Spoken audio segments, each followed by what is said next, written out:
Shalom. Masih suara saya lebih keras. Shalom. Puji Tuhan. Ada sukacita semua? Tuhan selalu bersama dengan kita. Mari saudara-saudara yang kekasih dalam Tuhan, sesuai dengan apa yang saya sudah janjikan dari pagi, kita mau bicara tentang keluarga yang bahagia. Saya percaya setiap kita membutuhkan keluarga bahagia. Amin. Mari kita lihat di dalam Mazmur 128 ayat 1 sampai 6. Mazmur 128 ayat 1 hingga ayat yang ke-6. Kalau saudara sudah dapat, kita akan baca bersama-sama. Di atas diberi judul apa di sana? Berkat atas apa? Rumah tangga. Saya percaya orang Kristen rumah tangganya ada berkat. Amin. Saya ayat 1, saudara ayat 2. Ayat yang ke-6 sama-sama. Berbahagialah setiap orang yang takut akan Tuhan, yang hidup menurut jalan yang ditunjukkannya. Silakan.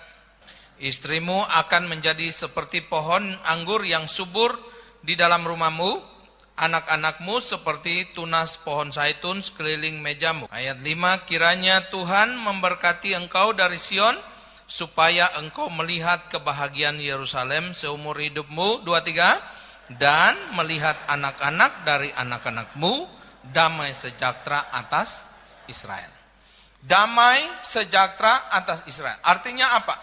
Tuhan tahu bahwa setiap kita yang hidupnya di dalam Tuhan, kita hidup di dalam keluarga yang takut akan Tuhan, pasti ada berkat. Katakan amin. Hidup kita kalau ada Yesus, itu sebabnya Alkitab sangat melarang. Terang dan gelap menjadi satu. Saya ingat sekali ada orang, anak pemudi, telepon saya, Pak Richard, saya lagi di Batam Pak. Saya pacaran dengan anak yang tidak seiman Pak. Anak yang tidak seiman ini ngotot sekali Pak. Dia kepingin kawin sama saya Pak. Cuma saya nggak mau Pak, saya takut Pak, karena Alkitab berkata terang dan gelap tidak dapat bersatu. Saya bilang udah kalau gitu kamu matikan handphone, nggak boleh ketemu dia lagi. Waduh saudara, udah sempat jalan, akhirnya nggak boleh. Itu lakinya stres, kayak udah nggak ada stok di luar. Dia udah cari orang gereja aja terus. Sampai dia telepon saya, kenapa? Kamu kok nggak mau sama saya lagi? Dia bilang sama pacarnya yang orang gereja. Saya punya pendeta bilang nggak boleh. Mana pendeta kamu? Dia kasih nomor saya, dia hubungin ini anak ini. Bukan anak tapi udah umur 47 ya lakinya, umur 47. Udah setengah abad. Dia telepon, dia bilang begini, Pak Pendeta, maaf Pak. Kenapa Bapak larang saya dengan cewek saya Pak? Saya bilang jangan bilang saya yang larang, Alkitab yang melarang. Karena Alkitab berkata terang dan gelap tidak dapat bersatu. Nggak bisa membangun rumah tangga, ada gelap, ada terang. Terus dia malah tanya sama saya, Pak Pendeta, yang Bapak maksud terang apa, gelap apa Pak? Saya hampir mau bilang, lu gelap tahu? Udah kesal. Jadi saudaraku yang kasih dalam Tuhan, kita lihat di sini bahwa saya mau katakan sama saudara, dalam kehidupan kita sebagai anak Tuhan, berkat atas rumah tangga itu pasti. Asalkan di dalam keluarga kita, itu ada Yesus yang kita tinggikan. Amin. Saudara, kita hidup di dalam Tuhan, Tuhan memberkati kita, keluarga kita. Tuhan mempersatukan suami istri. Itu ide awalnya supaya keluarga itu ada dalam sukacita. Amin. Saudara hidup sendiri, sukacita ada. Tapi kalau saudara sudah berumah tangga, sukacitanya lebih banyak. Itu sebabnya yang belum menikah cepat-cepat. Amin. Cepat-cepat. Ada kalau belum dapat, lihat di sini yang kosong-kosong, doain. Ya, kalau ada cowok yang nggak punya pacar, doa dalam namanya. Ini setengah doa, setengah santet. Saya percaya orang yang hidup sendiri ada sukacita. Tapi kalau dia sudah berkeluarga, lebih sukacita lagi. Amin. Karena Allah mempersatukan suami istri, ada anak di dalamnya untuk membuat kita itu bahagia, damai sejahtera. Saya mau tanya dulu ya sebelum kita masuk lebih jauh. Saya mau tanya untuk bapak-bapak di sini duluan ya, bapak-bapak. Ibu-ibu jangan jawab. Pak, Tuhan taruh istrimu di sisimu, ada sukacita, Pak? Saya tanya sekali lagi. Pak, Tuhan kasih istri di dalam hidupmu, membuat engkau sukacita? Apa jawabmu? Jangan jawab amin, jawab iya. Ya, kalau amin itu kayaknya abstrak. Amin. Memang orang gereja itu kadang-kadang kalau ditanya apa, jawabnya apa. Ada amin, dia jawab haleluya. Ada haleluya, amin. Ya, yang bolak-balik. Saya mau tanya dulu. Ibu-ibu jangan jawab ya. Kalau ibu-ibu jawab itu lain ceritanya. Pak, Tuhan taruh istrimu di sisimu, berjalan dalam hidupmu. Ada sukacita? Ada. Haleluya. Kelihatannya memang jawabannya agak berat, tapi ya nggak apa-apa ya, nggak apa-apa. Agak berat. Saya mau tanya kembali lagi sama ibu-ibu ya, ibu-ibu. Bu, ibu-ibu kan korban ya. Ya. Ini objek penderitaan. Bu, Tuhan kasih suamimu di sisimu. Apakah engkau bahagia?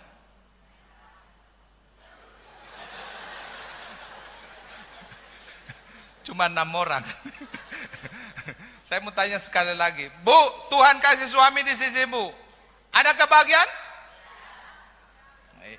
Itu jawab benar apa ada tekanan itu? Laki bilang sekali lagi, lu jawab bilang enggak, gue sikat ya. Ternyata saya melihat di sini bahwa Tuhan kasih orang di sisi kita untuk membuat kita sukacita. Tuhan waktu taruh Hawa di sisi Adam, Alkitab berkata apa? Tidak baik manusia itu seorang diri. Saudara, kalau tertawa suami istri enak, tapi kalau tertawa sendiri kan gila. Iya benar. Itu sebabnya saudara, hidup ini bahagia sekali, tapi kalau sendiri enggak. Saya kadang-kadang ya, jujur. Saya kadang-kadang kalau duduk sendiri, ingat cerita-cerita lucu, saya mau tertawa, saya takut orang bilang saya gila. Enggak tertawa nanti kita kena stroke. Jadi saudaraku yang kasih dalam Tuhan, itulah hidup kita. Kebahagiaan, jangan sampai suami yang ada di sisimu membuat engkau tersiksa. Jangan sampai istri di sisimu membuat engkau stres. Anak juga, kembali anak. Tuhan kasih anak itu membuat kita suka cita. Aduh saudara, saya kalau lihat anak orang punya anak orang cewek yang kecil, aduh saya senang sekali. Karena saya punya anak kan laki dua-dua, aduh minta ampun. Itu laki dua-dua dalam rumah. Itu dari main bercanda sampai serius.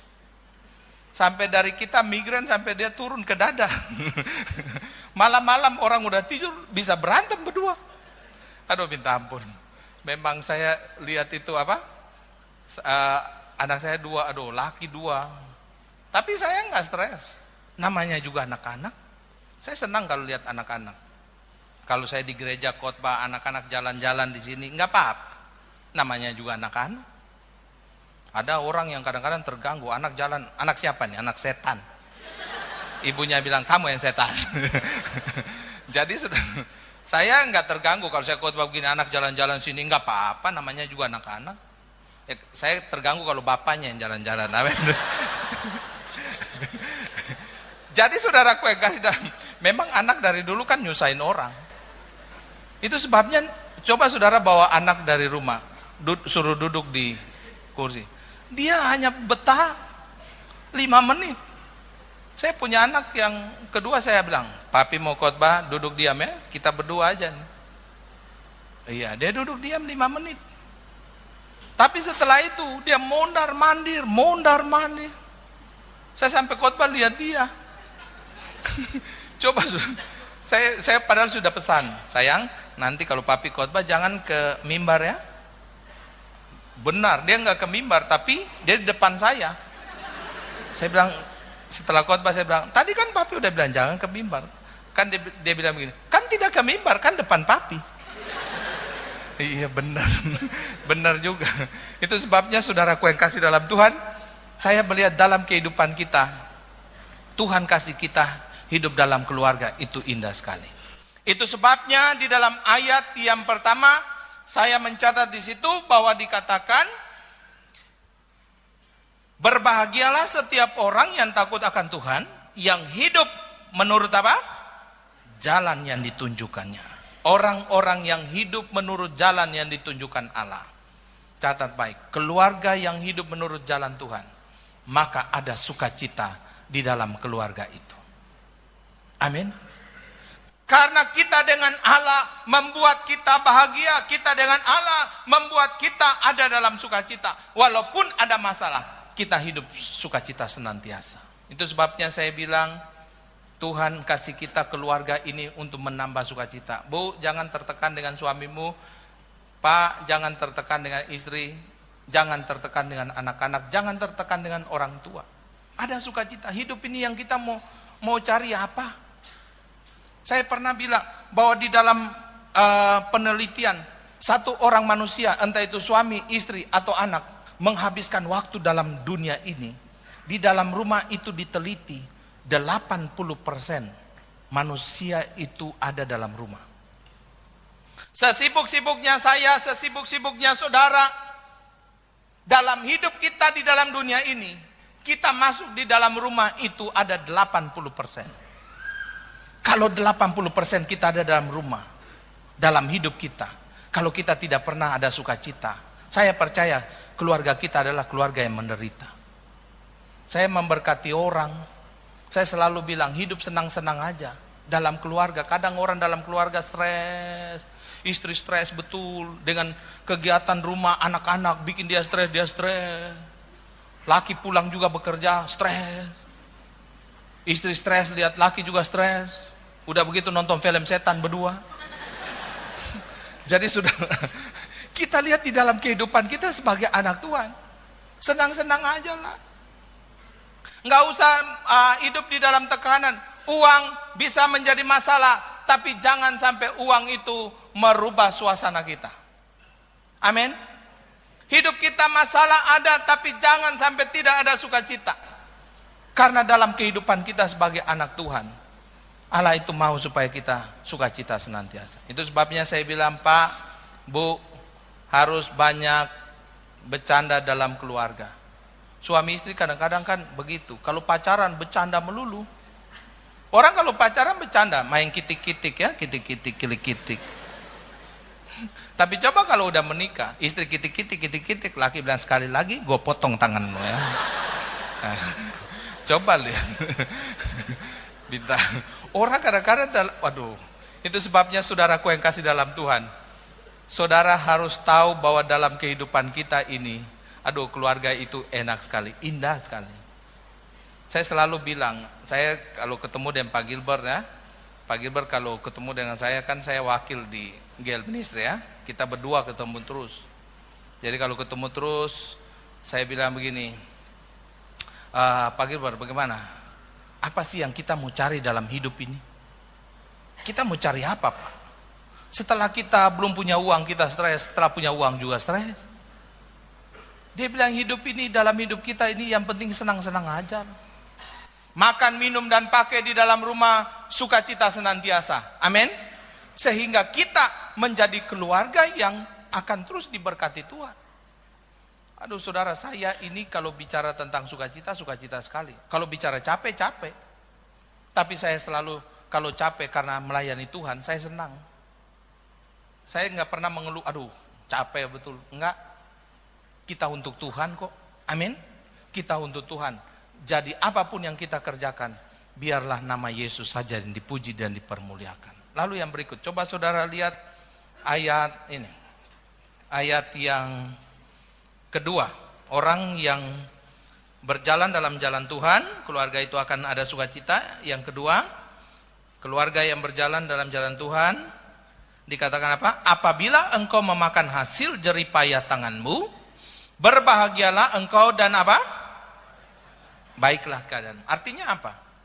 Artinya orang yang ada di dalam keluarga itu harus memakan sesuatu yang memang hasil dari tangan kita sendiri, hasil dari kepintaran kita sendiri, hasil dari pekerjaan kita sendiri. Orang bahagia itu kalau korupsi nggak pernah akan bahagia. Orang kalau makan uang rampasan hasil penipuan nggak pernah akan bahagia. Tapi saya percaya kalau kita berjalan dengan Tuhan, ada kekuatan Allah dalam hidup kita. Apa yang kita kerjakan, kita hasilkan, itu membuat keadaan kita baik. Saudara kalau pegang duit karena hasil kerja saudara sendiri, sukacita. Saya pernah doain orang, orang kaya, uang aja nggak ada nomor serinya. Uang banyak sekali. Di gudang ada yang belum dipotong-potong. Bayang. Pernah, saya ingat ada orang kalau di Indonesia ini kaya betul ya. Saya satu kali mau pergi ke Kalimantan. Ada itu bapak satu bilang, Pak Richard, kalau mau ke daerah bilang saya ada duit nggak kepake. Saya bilang berapa Pak? Ya mau 50 juta, 100 juta ada, nggak kepake, bawa ya. Dalam hati saya 100 juta nggak kepake. Kita 5.000 kepake. Taruh hilang, siapa yang ngambil 5.000? Aduh bintang. Tapi saudara saya kali saya pergi doain orang, saudara, uang aja nggak ada nomor serinya. Orang kaya sekali, kita masuk di rumahnya aja, halaman rumahnya aja, rumput dari Australia yang dipakai untuk Piala Dunia ya. Tamannya pakai rumput Piala Dunia. Minta ampun. Saya sampai bingung mau pegang rumput apa asli atau plastik. Saya takut dibilang orang kampung. Saya mau injak aja takut itu rumput. Saya bilang, Pak ini rumput boleh injak. Karena rumputnya dari Australia, sepatu kita dari pasar rumput ya. Walaupun mereknya rumput ya. Akhirnya masuk ke dalam, terus duduk di kursi mewah sekali ya, dari bulu angsa ya. Sampai kita duduk, bagus sekali kursi, tenggelamnya jauh. Saya bilang, Tuhan, tenggelamnya jauh, enak, sampai saya ngantuk, kepingin tidur sampai menguap 10 kali. Saya udah begitu. Sampai saya bilang, Tuhan, rumah ini bagus amat Tuhan. Ini orang ini mafia betul ini. Mafia. Tuhan, rumah bagus amat ini Tuhan. Masa sih pendeta nggak ada rumah seperti begini? Masa sih Tuhan, kalau nggak ada ya dikit dari ini juga nggak apa-apa Tuhan. Kita udah sampai menghayal kemana-mana tuh pikiran. Sampai duduk saya bilang, Tuhan, kalau ini rumah aku nih Tuhan, sebelah sini kolam renang, sebelah sini. Kita udah menghayal walaupun bukan rumah kita. Tiba-tiba saya lagi menghayal, tiba-tiba dia bilang, enak ya, saya senang jadi kayak Pak Richard. Akhirnya saya berhenti menghayal. Dalam hati gua lagi menghayal kayak lu menghayal kayak gua. Ya kalau mau tukar rumah, ayo silakan kita. Jadi saudaraku yang kasih dalam Tuhan, ternyata minta doa, minta apa? Pak Richard tolong ya, saya sakit ini, nggak ada makan juga susah. Sampai makan aja, kita makan berdua, dia cuma makan bubur dengan ini. Yang lain semua dia suruh saya makan, Pak pendeta makan aja. Kebetulan kan kita orang Irian, Batak, Manado, kalau makan kan bukan sampai kenyang, sampai capek ya, sampai capek. Jadi makan lagi, sampai capek, baru sampai lelah, baru sudah berhenti. Ya kan, orang Batak, orang Irian, Manado itu kan makan sampai lelah. Jadi saudaraku yang kasih, akhirnya kita, saya makan, dia bilang, Pak Richard makan aja terus. Hidup ini harus berkualitas, amin. Jangan tiap hari, karena uang bikin kita susah, karena makanan bikin kita susah. Tuhan bilang kuat dan teguh selalu, amin. Hidup kita ini saudaraku yang kasih dalam Tuhan, kalau engkau bekerja dengan baik, baiklah keadaanmu. Jangan merampas, jangan korupsi, jangan menipu. Kalau itu hasil tangan kita, kita itu hidupnya tenang. Saya khotbah di Surabaya waktu itu, ada seorang bapak pejudi hebat, pejudi kelas kakap. Dia bilang begini, Pak pendeta, kalau hasil judi itu kita nggak tahu kemana. Judi itu dimakan setan, Pak. Uang judi dimakan setan. Itu bandar judi, sekarang dia punya rumah besar. Nanti sebentar hilang lagi tuh, Pak. Judi itu nggak pernah bikin dosa, iya. Karena kalau judi itu paketnya judi, perempuan, mabok. Orang kalau judi itu pasti 3 ini satu paket. Kakak beradik gitu ya. Kakak beradik itu sebabnya kalau suami saudara punya kehidupan judi, oh pasti itu jaga, itu dikit lagi perempuan, kalau bukan perempuan mabok. Hidup kita ini saudara, baiklah keadaan kita kalau kita berjalan dengan Tuhan, kalau kita berjalan dengan takut akan Tuhan. Amin. Yang berikut saya mencatat di sini dikatakan bahwa ayat yang ketiga dikatakan apa? Istrimu, ini keluarga bahagia, istrimu akan menjadi seperti pohon apa? Anggur yang subur di dalam rumahmu, anak-anakmu seperti pohon tunas zaitun sekeliling mejamu. Apa artinya? Saya pernah di Israel masuk ke kebun anggur yang subur. Waduh, enak sekali. Saya pikir, aduh Tuhan, sukacitanya tinggi. Memang istri, kalau keluarga yang bahagia, istri bagaikan pohon anggur yang subur. Bukan pohon beringin ya, bukan pohon beringin. Kalau pohon beringin banyak setannya. Jadi kalau saudara masuk ke rumah, istrimu bagaikan pohon anggur yang subur. Artinya begitu saudara masuk di rumah, ada sambutan, sayang, itu pohon anggur. Amin. Tapi kalau macam begitu kita masuk dia ngomel-ngomel, itu pohon beringin. Amin. Pohon beringin. Kadang-kadang Taurat itu cuma 10, istri bisa bikin 50 ya. Suami mau taruh sepatu di situ, dia bilang jangan di situ, jangan situ, jangan situ. Taruh sana. Suami lagi mau duduk di kursi, jangan, itu baru dipel, pindah. Suami tidur gini, mau tidur guli-guli, jangan spring bed baru, jangan. Akhirnya tidur yang pembantu di belakang ya. Nah itu. Istri itu harus menjadi pohon anggur yang subur. Bu, jangan terlalu banyak marah-marah. Ya Pak, kalau istri saudara marah-marah berarti pohon beringin. Amin. Memang wanita itu kan baik dan tidak tergantung merek ya. Kalau dilihat, enak dilihat berarti mereknya Philips. Terang terus terang. Amin. Oh enak dilihat. Kalau istri dilihat, kalau serem, oh itu mereknya Osram. Oh seram. Laki mau pulang, oh ada setan. Tapi saya percaya istrimu bagaikan pohon anggur yang subur. Anak-anakmu bagaikan apa? Tunas zaitun. Artinya apa? Zaitun kalau sudah bertunas berarti akan keluar buah. Pertanda apa?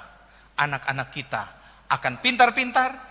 Orang yang bahagia, anak-anak kita akan dengar-dengaran, tidak bohong, dan anak-anak kita akan hidup baik. Hidup kita akan baik. Anak pergi keluar rumah, kita enggak ketakutan. Ada orang tua yang ketakutan sama anaknya. Anaknya keluar. Memang anak-anak sekarang, anak-anak muda kalau keluar rumah itu udah nggak bisa kelacak. Sekarang apalagi orang pacaran berdua, oh keluar. Kalau keluar rumah, hanya Allah yang tahu kemana mereka pergi. Ya. Saya malam menginap di itu kan, di Garden Hotel. Saya malam lihat, dari kamar saya lihat jelas itu patung Sudirman di bawah. Orang pacaran di bawah patung. Dari atas saya lihat begini-begini. Bayangkan ya, di pinggir jalan aja orang pacaran. Itu patung Sudirman berdiri begini. Itu pasti ada persungutan, gila itu orang pacaran. Coba saudara, kita di dalam hidup kita, marilah kita menjadi anak yang tunas bagaikan pohon zaitun. Enggak nyusahin orang tua. Amin. Jadi anak yang baik, sekolah pinter. Saya punya anak itu bagus sekali. Waduh, itu turunan Irian dengan turunan Tionghoa. Saya kan Irian, mamanya kan Tionghoa. Tuhan bilang terang dan gelap tidak bersatu, tapi kita bersatu terus. Tidak boleh. Itu Itu sebabnya anak saya dua-dua kalau berantem terus, istri saya bilang pusing. Kenapa sih mereka begini terus? Saya bilang iya, dari dulu juga udah salah kawin. Tuhan bilang terang dan gelap tidak boleh bersatu, kita bersatu. Jadi saudaraku yang kasih dalam Tuhan, kita lihat di dalam kehidupan kita sebagai anak Tuhan. Istri akan tumbuh bagaikan pohon anggur, anak bagaikan tunas pohon zaitun. Suami, lihat ayat berikut. Ayat berikut dikatakan apa? Ayat yang keempat. Sesungguhnya demikianlah akan diberkati orang laki-laki yang takut akan Tuhan. Artinya yang keempat. Yang berikut, kalau keluarga kita bahagia, suami harus tampil sebagai imam. Pak, jangan malas berdoa, Pak. Berdoa bersama, mungkin ada bapak-bapak yang kadang-kadang, aduh saudara, itu sebabnya bapak-bapak kalau berdoa itu mujizat langsung terjadi. Saya kalau orang belum punya anak, saya langsung bilang saja sama suaminya, suami istri, butuh anak? Butuh Pak. Ayo, suami tumpang tangan di perut istrimu. Ini istrimu atau TTM? Istri Pak. Istri. Ya, TTM itu artinya apa? Hah? Teman tapi morotin ya. Ya, saya bilang tumpang tangan. Waduh, saudara, mujizat terjadi. Orang 8 tahun gak punya anak, begitu suaminya tumpang tangan. Kan bapak-bapak kan jarang berdoa. Begitu berdoa kan semua kaget, sorga kaget itu. Kenapa itu tuh? Itu kenapa dia tuh? Pasti kalau dia ngomong minta sesuatu pasti ada emergency tuh. Kalau ibu-ibu kan malaikat bilang, wah dia lagi. Pagi datang, siang datang, sore datang, 4L, lu lagi. Kalau bapak-bapak kan jarang-jarang berdoa. Begitu berdoa mujizat terjadi. 8 tahun gak punya anak, suaminya tumpang tangan. Padahal saya gak tumpang tangan, suaminya tumpang tangan. Langsung 3 bulan kemudian ketemu saya. Waduh, hebat. Istrinya hamil. Sampai pengerja bilang, Pak Pendeta, ada seorang ibu mau ketemu Bapak. Saya bilang nanti setelah ibadah. Enggak Pak, katanya sekarang Pak. Nanti aja. Emang kenapa sih? Katanya dia hamil Pak. Hamil? Tidak Pak, katanya Bapak doain dia hamil. Begitu dong ngomongnya ya. Jangan salah ngomong ya. Jadi saudara kue kasih dan tua, akhirnya suami istri datang ketemu saya. Waduh saudara, senang sekali. Tadi suaminya bilang begini, aduh Pak Pendeta, memang benar ya, doa orang benar itu besar kuasanya. Saya kalau tahu dari dulu saya yang tumpang tangan bisa, itu saya tumpang tangan sendiri, nggak perlu pakai Pak Pendeta. 7 bulan kemudian, wih senang sekali punya anak. Sampai jalan aja, istrinya jalan begini, ketemu saya bilang, Bu, biasa aja, biasa. Dia bilang, sudah biasa Pak. 7 bulan. Jadi saudaraku yang kasih dalam Tuhan, kita lihat di dalam kehidupan kita. Sebagai anak Tuhan, suami harus menjadi imam. Saya biasa ya, saya tidak rutin dalam istri saya, anak kita berempat kadang-kadang malam berdoa ya. Mungkin seminggu sekali 2 kali bisa dihitung lah, tapi rutin, pasti dalam seminggu itu pasti ada doa bersama. Anak saya baca Alkitab, terus yang satu jelasin, saya suruh kamu jelasin apa artinya. Wah jelasinnya, anak saya yang kelas 2 SD kalau dia jelasin, waduh minta ampun, bikin saya tertawa geli. Kokonya baca terus, hidup kita jangan ada dalam dosa supaya kita diberkati. Saya bilang, ayo sayang kamu jelasin. Dia langsung tunjuk kokonya, dia bilang, lu hati-hati lu, jangan dosa lu. Saya pikir-pikir benar juga. Hidup kita nih saudara, kita harus tampil sebagai imam. Jadi kalau macam saya biasa kan suka bawa pokok-pokok doa jemaat ya. Pokok doa jemaat saya suka bawa. Anak saya yang paling rajin itu, yang 2 SD itu yang paling rajin doain. Malah bukan saya, dia yang paling rajin tiap malam. Saya bilang, sayang kalau mau tidur jangan lupa ya ada pokok doa. Karena kalau anak kecil kan doa kan tulus, lebih tulus dari orang gede. Dia baca, ada tante umur 47 tahun, minta jodoh. Kalau anak kecil dia nggak pusing. Tuhan Yesus kasih tante ini jodoh Tuhan, tante dapat yang terbaik. Kalau kita bingung, 47 tahun. Siapa sih yang mau nih? Itu sebabnya saya lihat anak kecil itu paling tulung. Jadi saudaraku yang kasih dalam Tuhan, Pak, keluarga bahagia mulai dari Bapak. Tadi saya udah singgung. Kalau ibu-ibu pergi ke pasar beli ikan, lihat apanya dulu? Kepalanya ya, lihat kepalanya. Kalau kepala busuk, turun semua busuk. Kalau kepala mantap, semua mantap. Ya Pak, kalau Bapak busuk, semua busuk. Maksudnya ikan ya, ikan.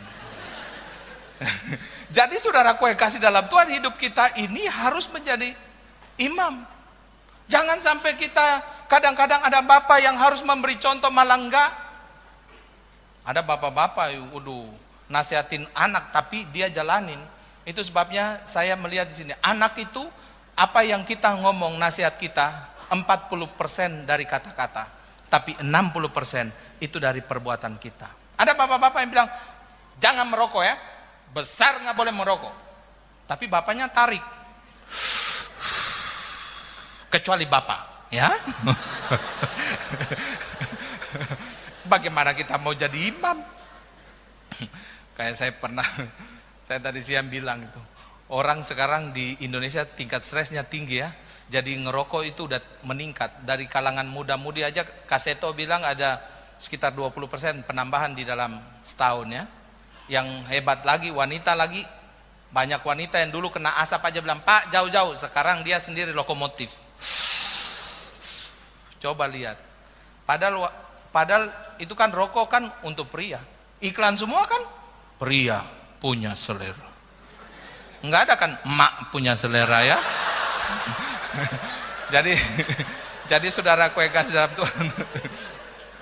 Kembali kita lihat di sini, mari kembali bawa bapak-bapak imam. Amin. Istri menjadi pohon zaitun, pohon anggur yang subur, lalu anak-anak menjadi tunas pohon zaitun. Lalu yang berikut kita lihat di sini dikatakan ayat yang ke-5 dan 6. Kiranya Tuhan memberkati engkau dari Sion supaya engkau melihat kebahagiaan Yerusalem seumur apa? Hidupmu, dan melihat anak-anak dari anak-anakmu damai sejahtera atas Israel. Artinya apa? Keluarga yang bahagia itu kembali kepada keturunan kita. Keluarga bahagia tidak akan diberkati satu generasi saja, tapi anak-anakmu akan melihat damai sejahtera. Damai sejahtera itu ada damai, ada sejahtera. Sekarang kan anak-anak kita kan banyak yang stres. Di kota Surabaya, Jakarta, kota-kota besar, sekarang kalangan pergaulan bebas luar biasa. Itu tuh apa? Bonek Surabaya itu. Orang Surabaya itu terkenal bonek betul. Sampai waktu Persebaya main di Jakarta aja, kita takut bonek lagi. Sampai saya bilang, aduh Tuhan, bonek di mana-mana. Ada di sini bonek? Bertobat, amin. Yang suka pukul istri itu bonek, amin. Nah, bonek. Istri yang suka pukul-pukul anak, itu bonek itu. Ada roh bonek. Sebentar ada 2 pelepasan ya. Jadi saudaraku yang kasih dalam Tuhan, kita lihat di dalam kehidupan kita, anak itu diberkati. Memang, aduh saudara lihat, kita ini Indonesia ini prestasi bola aja nggak ada. Tapi berantem bakar-bakar ada.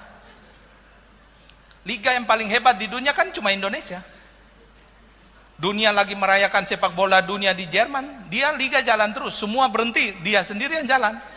Hebat itu. Memang Indonesia itu hebat. Walaupun gak pernah dapat juara. Itu sebabnya tadi saya cerita ya, orang Cina datang kepada Tuhan. Tuhan, kapan Cina dapat juara dunia sepak bola Tuhan? Tuhan bilang, Cina 50 tahun lagi dapat. Orang Cina semua nangis.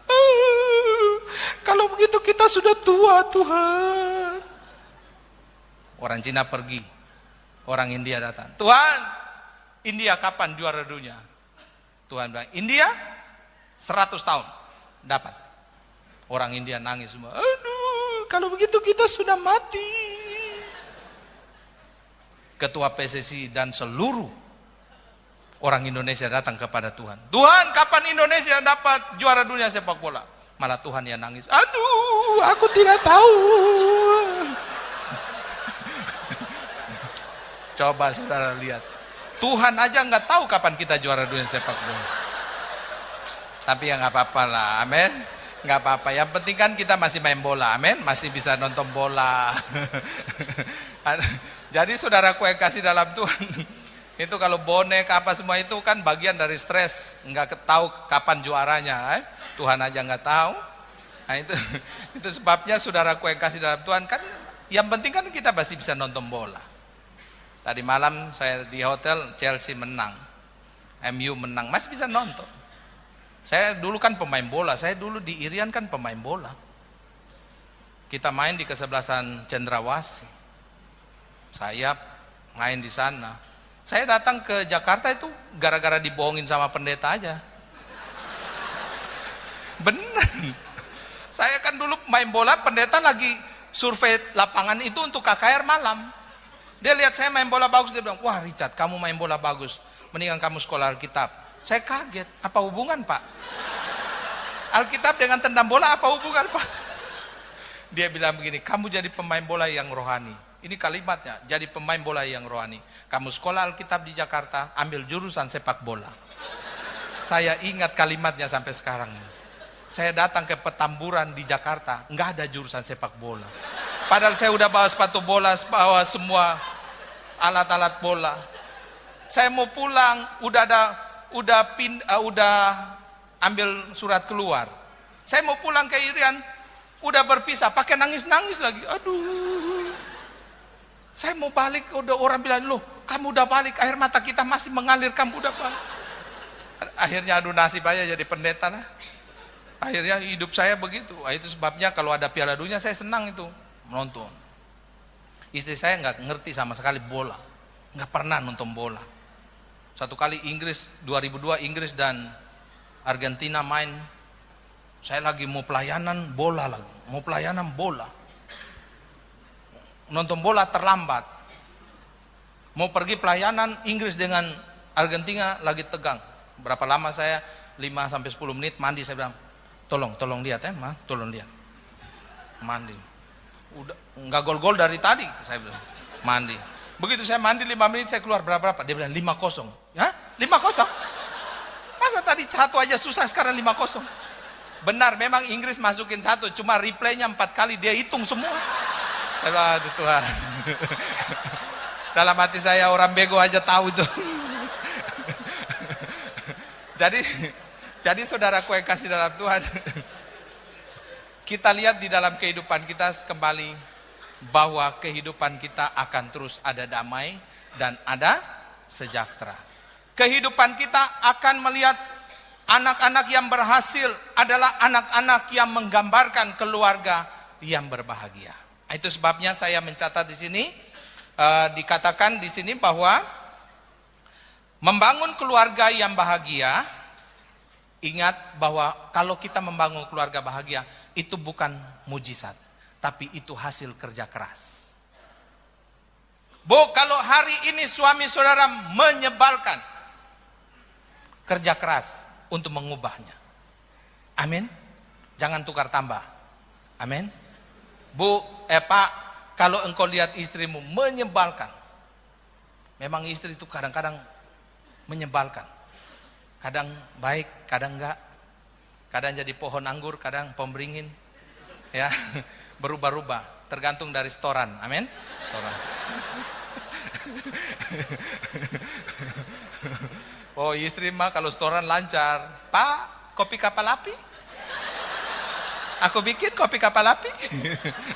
Oh, setoran lancar, servis 24 jam. Pak, mau nonton bola, kopi kapal api, ya.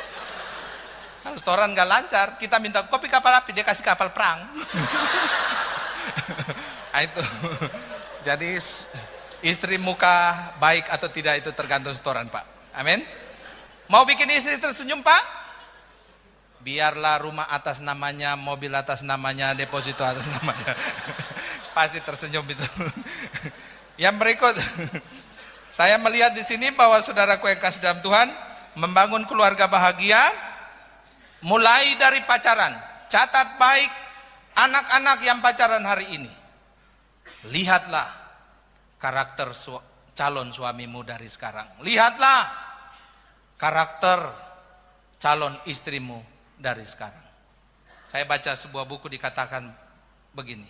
Temukanlah pasangan hidupmu dari pertama kali engkau mengenal orang yang engkau cintai.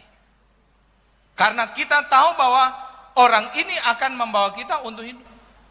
Saya pernah katakan begini. Seorang wanita dengan pria, itu kan masalah yang paling banyak itu wanita, bukan pria.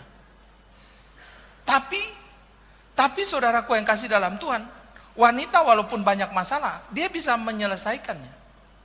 Tapi satu persoalan yang susah dia menyelesaikannya. Ketika dia menentukan, memutuskan untuk menikah dengan seorang pria yang salah. Wanita banyak masalah.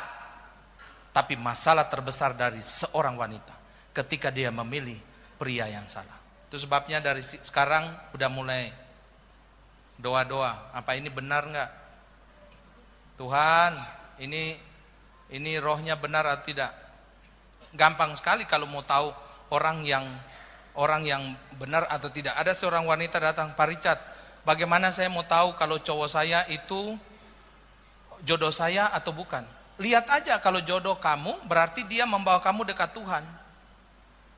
Bawa ke gereja, SMS ayat, bukan Kidung Agung ya. Ada orang kadang-kadang pacaran Kidung Agung. Sayang, rambutmu bagaikan kambing yang turun dari pegunungan. Coba, itu rambut kayak apaan itu? Pasti ketombe banyak itu. Kita lihat laki yang dekat dengan Tuhan, itu akan membawa wanita dekat dengan Tuhan. Dia ingatin untuk selalu dekat, dia menghindari untuk melakukan dosa. Itu laki yang jodoh dari Tuhan. Kalau bukan jodoh dari Tuhan, orang lagi jam gereja, nonton 21. Ada lagi dewasa muda, lagi remaja atau lagi kaum muda, 21.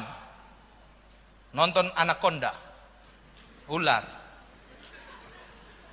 Orang semua lagi nonton, berdua di belakang jadi ular. Bagaimana kita mau melihat itu jodoh dari Tuhan? Mari saudara, tentukanlah dari sekarang siapa yang menjadi suami, siapa yang menjadi istri. Amin. Karena kita lihat di sini keluarga yang bahagia itu mulai dari pacaran. Orang sekarang pacaran pokoknya saling sayang aja udah pikir wah ini kita cocok. Tidak. Saya pernah bilang ada orang konsultasi 5 tahun mereka pacaran. Saya bilang kamu berdua nggak cocok. Itu menurut saya. Tapi kalau mau lanjutkan silakan. Coba lihat saudara. Karena apa? Hidupnya laki itu aduh minta ampun. Ngomong I love you gampang. Di sini I love you, I love you. Di sana I love you, I love you. Memang laki mulutnya itu bercabang. Semua dia bisa ngomong. Tapi akhirnya saya bilang, dia bukan jodoh kamu. Itu orang gak benar. Hidupnya hanya untuk buat dosa.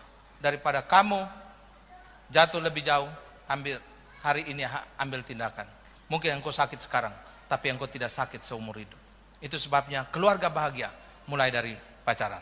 Lalu yang berikut dikatakan bahwa membangun keluarga bahagia jangan melihat ke belakang. Artinya apa saudara? Bu, kalau suamimu punya masa lalu yang pahit, udah nggak usah lihat ke belakang lagi. Pak, kalau istrimu punya masa lalu yang pahit, udah nggak usah lihat ke belakang. Maju terus dalam Tuhan, Pak. Karena kita percaya bahwa masa lalu kita itu, saya seringkali bilang, kita akan hidup dalam 3 masa. Masa lalu, masa kini, dan masa akan datang. Masa lalu merupakan pelajaran. Masa kini adalah kehidupan. Esok adalah harapan. Artinya apa? Masa lalu kita, itu pelajaran kita. Kalau kita pernah jatuh dengan dosa seperti ini, biarlah itu menjadi pelajaran. Supaya kita bisa hidup hari ini. Esok adalah harapan. Amin. Jangan suami istri ribut karena masa lalu terus. Saya pernah lagi tidur setelah baca Alkitab, istri saya tanya begini, Pak, aku ini yang keberapa Pak? Waduh, saya kaget betul itu pertanyaannya. Kita lagi ingat ayat-ayat, dia kasih pertanyaan yang gak berbobot. Saya bilang, udahlah nanti lain kali aja. Dia bilang, Pak, tolong jawab biar aku bisa jelas, aku tidur. Jawab, Pak. Aku nih yang keberapa, Pak? Saya dengan jujur saya bilang, kayaknya yang ke-25. Langsung dia tidak bertanya, saya pikir pingsan. Saya bilang, maaf. Jadi saudaraku yang kasih dalam Tuhan, tapi tidak pernah dia komplain. Apa yang merupakan masa lalu, biarlah itu merupakan pelajaran. Yang wanita di sini, kalau engkau pernah jatuh dengan cowok, jangan buat lagi. Ada orang yang datang ke saya begini, Pak Richard, saya dengan cowok saya yang pertama, dia tinggalin saya lagi, Pak. Yang kedua tinggalin saya, ketiga tinggalin saya lagi, Pak. Keempat tinggalin saya, kelima tinggalin. Hampir saya mau nyanyi, buset, buaya darat. Saya kenapa kamu kok jatuh sampai nggak belajar? Kalau kamu pernah dengan yang pertama, kamu ada masalah, belajar. Kenapa dia tinggalin kamu? Supaya yang kedua kamu jangan berbuat lagi. Karena masa lalu adalah pelajaran untuk kita. Supaya hari ini merupakan kehidupan. Esok adalah harapan bagi kita. Jangan karena masa lalu kita tidak punya kehidupan hari ini. Sampai kalau kita tidak ada hidup hari ini, esok tidak pernah kita lihat harapan. Lalu yang berikut, saya mencatat sini, membangun keluarga. Dikatakan bahwa membangun keluarga bahagia harus selalu memiliki komunikasi yang sehat. Ya, jangan pakai mulut bentak-bentak. Pak, maaf ya, kadang-kadang kalau orang gereja di gereja mulutnya bagus. Tapi kalau udah berantem, maaf. Kadang-kadang sampai ngomong anjing, kambing. Papa saya kalau maki orang, papa saya dulu kalau maki saya, itu kalau kita kan biasa kalau bilang marah orang cuma bilang anjing. Tapi dia bisa 5 binatang keluar serempak.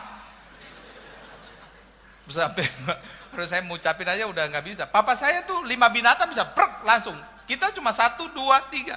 Dia prek langsung. Tapi untung udah bertobat itu. Papa saya kalau maki kita pakai bahasa Belanda semua. Godverdomme, smerlap. Tahu ya smerlap ya, KMPL itu. Smerlap. Ya, itu bahasa Belanda. Saya hafal kata bahasa Belanda banyak itu makian semua. Papa saya kalau maki kita tuh aduh minta ampun. Tapi waktu dia bertobat, aduh, mulutnya bagus. Nggak ada yang bisa nasihatin dia waktu belum bertobat. Saya bilang, Pak, mulut itu jaga, Pak. Ya udah dah, jangan khotbahin Papa. Dulu kamu lahir, Papa potong tali pusar, kamu pakai Alkitab. Ya, jangan khotbahin Papa. Aduh, minta ampun. Setelah dia bertobat, baru saya jadi pendeta. Saya khotbah dia ada. Saya biasa khotbah santai, begitu saya lihat papa saya langsung keras. Ada bapak-bapak di gereja kayak Tuhan Yesus, di rumah mulutnya kayak setan. Wih, saya dalam hati saya semua orang nggak bertobat nggak apa-apa, yang penting satu ini nih. Aduh, itu papa saya sampai dia duduk udah nggak bisa lihat saya, dia baca Alkitab aja. Setelah keluar saya bilang, Pak, yuk cari makan, Pak, lapar. Bapak saya bilang, kenyang. Waduh, dalam hati saya, firman mengandung pecel lele. Amin. Jadi saudaraku yang kasih, komunikasi dalam keluarga baiklah. Pak, hati-hati dengan bentakan-bentakan yang kasar. Bu, hati-hati ya dengan bentangan-bentangan yang kasar. Anak itu tidak harus dididik dengan kata-kata kasar. Ada orang yang kadang-kadang anak pulang dapat nilai 4 aja, goblok ya, dasar tolol. Bapakmu tolol, kamu tolol ya. Coba lihat. Pakai komunikasi yang baik ya, keluarga yang bahagia. Puji Tuhan, papa saya punya kata-kata yang kasar, tapi saya tidak turun ke anak. Itu anak Tuhan. Amin. Hidup kita begitu. Ada orang kadang-kadang suami istri berantem melulu, sampai komunikasi nggak ada. Apalagi istri zaman sekarang ya, kalau lagi jengkel sama laki diam.